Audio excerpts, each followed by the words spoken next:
आज दिनांक 5 फरवरी। आज के करंट अफेयर पे हम लोग आते हैं। सबसे पहला क्वेश्चन पे हम लोग ध्यान देते हैं। महाराष्ट्र की एकनाथ सरकार ने जय जय महाराष्ट्र माझा को राज्य गीत घोषित किया। महाराष्ट्र की एकनाथ सरकार ने जय जय महाराष्ट्र माझा को राज्य गीत घोषित किया। दूसरे नंबर पे आते हैं। फिल्म निर्माता के विश्वनाथ का 92 साल की उम्र में निधन। फिल्म निर्माता के विश्वनाथ का 92 साल की उम्र में निधन हो गया। तीसरे नंबर पे आते हैं। माधवेंद्र सिंह गुजरात मैरीटाइम क्लस्टर के पहले सीईओ नियुक्त थे। माधवेंद्र सिंह जो कि गुजरात के हैं, मैरीटाइम क्लस्टर के पहले सीईओ नियुक्त किया गया। चौथे नंबर पर आते हैं। प्रसिद्ध लेखक केवी तिरुमेलस का निधन। प्रसिद्ध लेखक केवी तिरुमलेस का निधन। पांचवें नंबर पर आते हैं।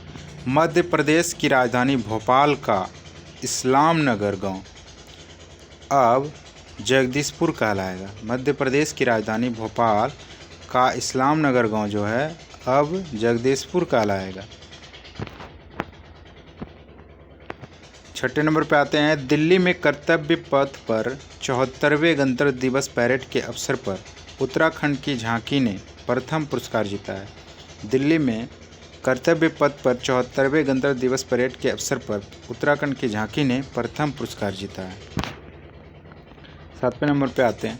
यूक्रेन के ऐतिहासिक बंदरगाह शहर ओडेसा को यूनेस्को की विश्व विरासत सूची में शामिल किया गया है। यूक्रेन के ऐतिहासिक बंदरगाह शहर जो है ओडेसा को यूनेस्को की विश्व विरासत सूची में शामिल किया गया है। आठवें नंबर पर आते हैं। मैनुएला रोका बोटे को इक्वेटोरियल गिनी का नया प्रधानमंत्री नियुक्त किया गया है। मैनुएला रोका बोटे को इक्वेटोरियल गिनी का नया प्रधानमंत्री नियुक्त किया गया है। 9वें नंबर पे आते हैं। एरो इंडिया शो 2023 का आयोजन बेंगलुरु में 13 से 17 फरवरी तक होगा। एरो इंडिया शो 2023 का आयोजन बेंगलुरु में 13 से 17 फरवरी तक होगा।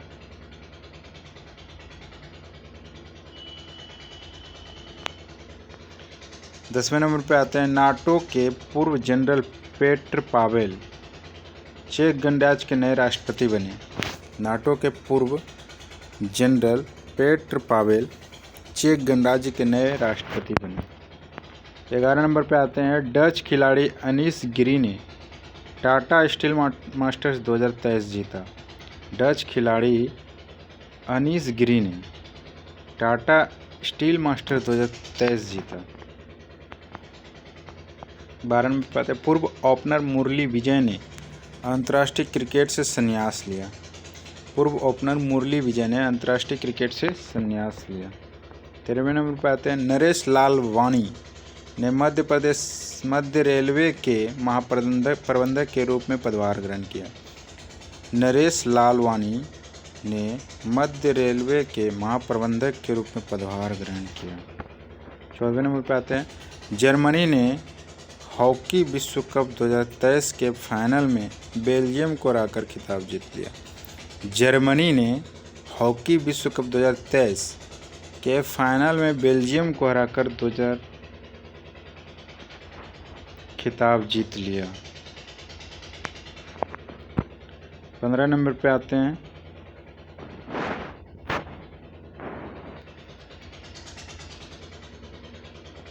उड़ीसा के वीके पांडियन को FIH प्रेसिडेंट अवार्ड 2023 से सम्मानित किया गया।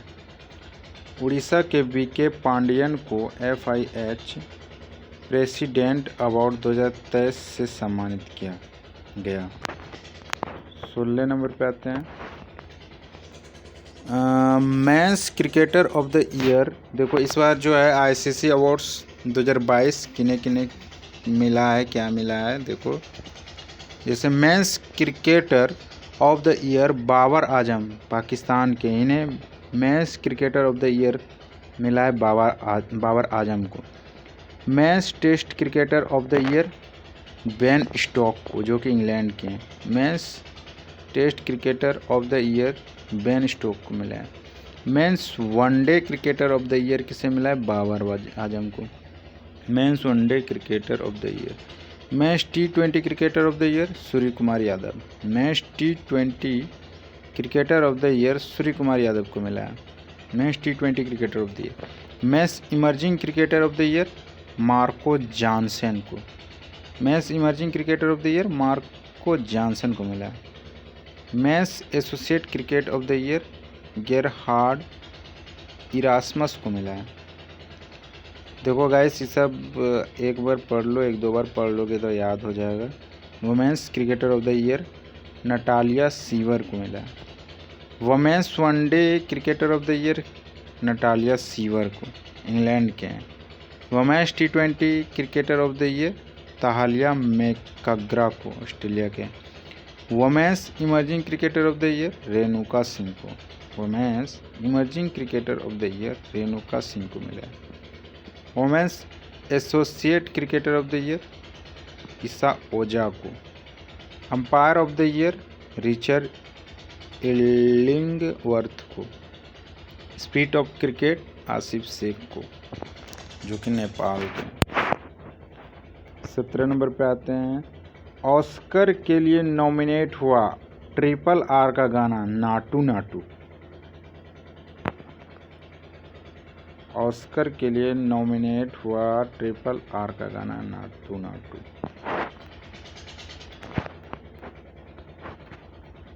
चलिए, कीर्ति चक्र पुरस्कार विजेता कौन कौन है इस बार? डोगरा रेजिमेंट के मेजर शुभंग भारतीय सेना से। डोगरा रेजिमेंट के मेजर शुभंग भारतीय सेना से। भारतीय सेना से राजपूत रेजिमेंट के नायक जितेंद्र सिंह। भारतीय सेना से राजपूत रेजिमेंट के नायक जितेंद्र सिंह को मिला है कीर्ति चक्र पुरस्कार विजेता ये। जम्मू कश्मीर पुलिस कांस्टेबल रोहित कुमार मरणोपरांत। जम्मू कश्मीर पुलिस कांस्टेबल रोहित कुमार मरणोपरांत। सब इंस्पेक्टर दीपक भारद्वाज मरणोपरांत। हेड कांस्टेबल सोड़ी नारायण मरणोपरांत। हेड कांस्टेबल श्रवण कश्यप मरणोपरांत। शौर्य चक्र पुरस्कार विजेता, देखो गाइस, ये सबको पढ़ लेना आप लोग। वैसे एक बार देख लेना।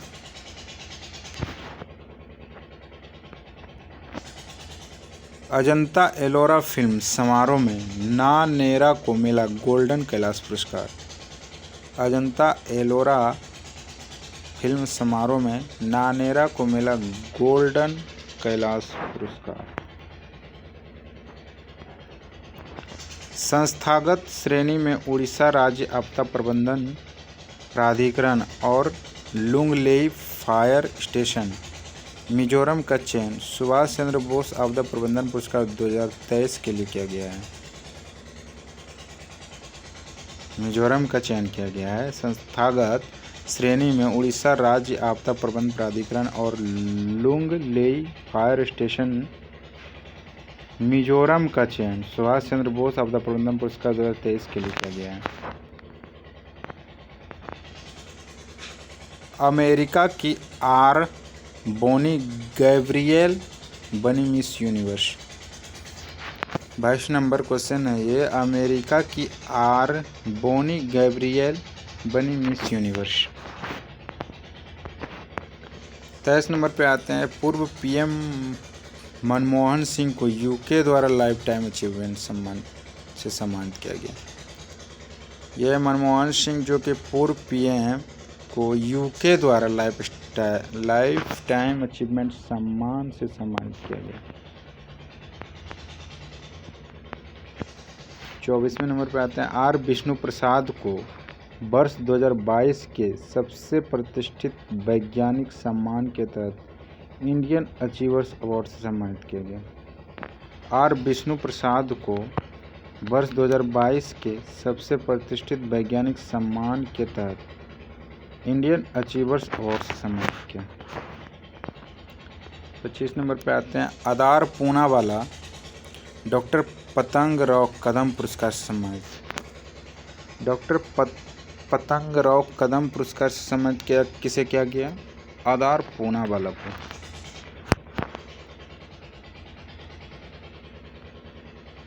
भारतीय साइकिलिस्ट स्वस्ति सिंह, कौन है ये? स्वस्ति सिंह भारतीय साइकिलिस्ट है जो कि 30वें एकलव्य पुरस्कार मिला इसको। भारतीय साइकिलिस्ट स्वस्ति सिंह को 30वां एकलव्य पुरस्कार मिला।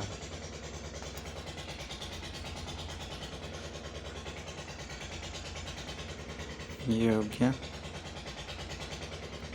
26 नंबर क्वेश्चन हो गया। 27 नंबर विश्व आर्द्रभूमि दिवस 2 फरवरी को पूरी दुनिया में मनाया जाता है। इस वर्ष विश्व आर्द्रभूमि दिवस 2023 का विषय वेटलैंड रेस्टोरेशन है। देखो गाइस, इसमें जो पूछा जाता है, एक तो 2 अक्टूबर को, ये 2 फरवरी को वर्ल्ड वेटलैंड डे मनाया जाता है, और इसमें पूछा जाएगा कि इस वेटलैंड डे के विषय को क्या था? विषय वेटलैंड रेस्टोरेशन, ये पूछा जाता है, वेटलैंड रेस्टोरेशन।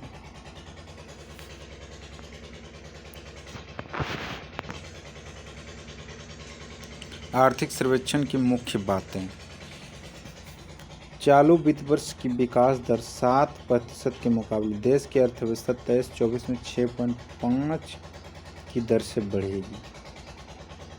6.5% की दर से बढ़ेगी। 2021-22 के दौरान ये आंकड़ा 11% का था। 2021-22 के दौरान ये आंकड़ा 11% का था। वही अगले वित्त वर्ष में नॉमिनल टर्म में 11% की दर से बढ़ेगी।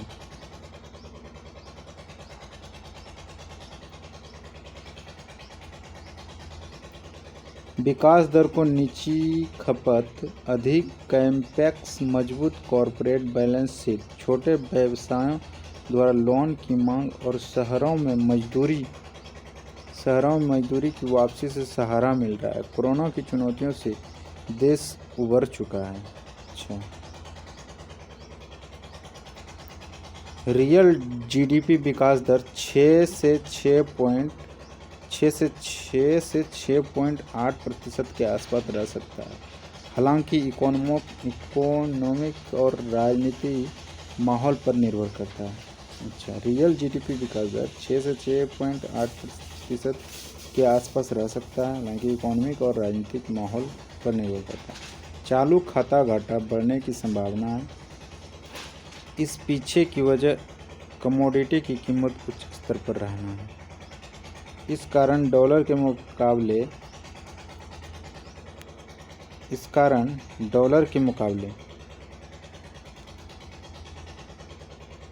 रुपये पर भी दबाव बना रह सकता है। आरबीआई के ताज़ा डाटा के मुताबिक सितंबर तिमाही में चालू खाता घाटा बढ़कर जीडीपी का 4.4% रह सकता है, जो कि अप्रैल जून तिमाही में जीडीपी का मात्र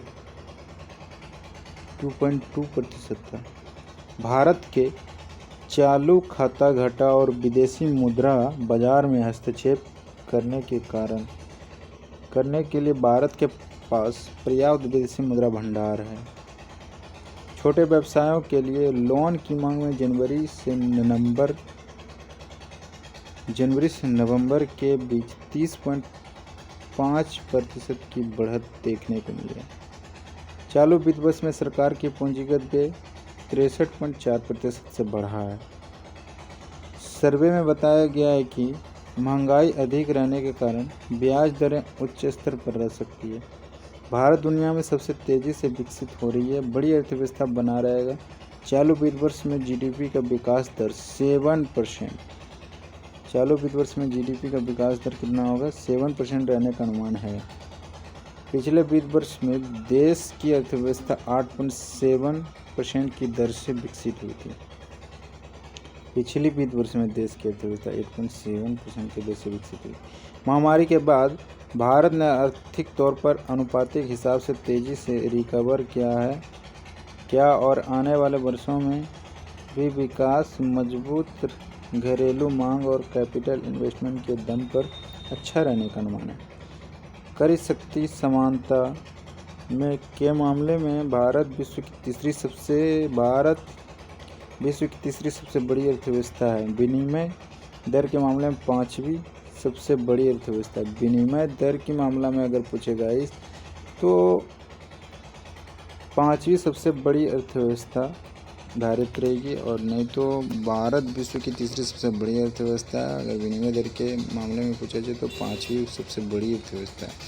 महामारी और यूरोप में हो रहे संघर्ष की वजह से अर्थव्यवस्था ने जो खोया था उसे लगभग फिर से प्राप्त किया है। जो रुक गया था उसका नवीनीकरण हुआ है और जो धीमा हुआ था वह पुनर्जीवित हुआ है।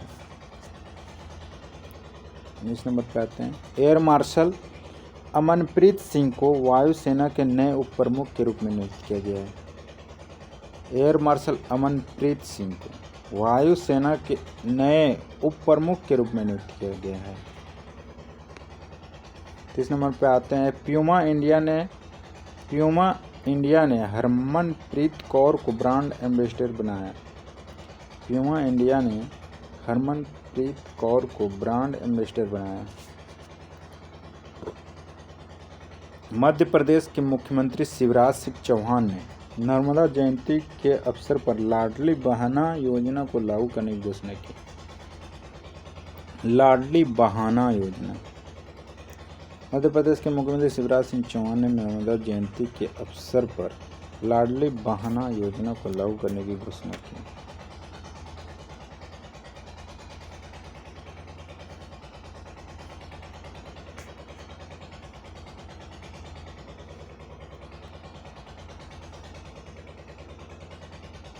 आज का करंट अफेयर समाप्त होता है गाइस ये वीडियो अच्छा लगा हो तो कृपया लाइक एंड सब्सक्राइब करें और हमें बताएं कि क्या हमें इसमें चेंजेस करना चाहिए और कैसे वीडियो बनाया जाए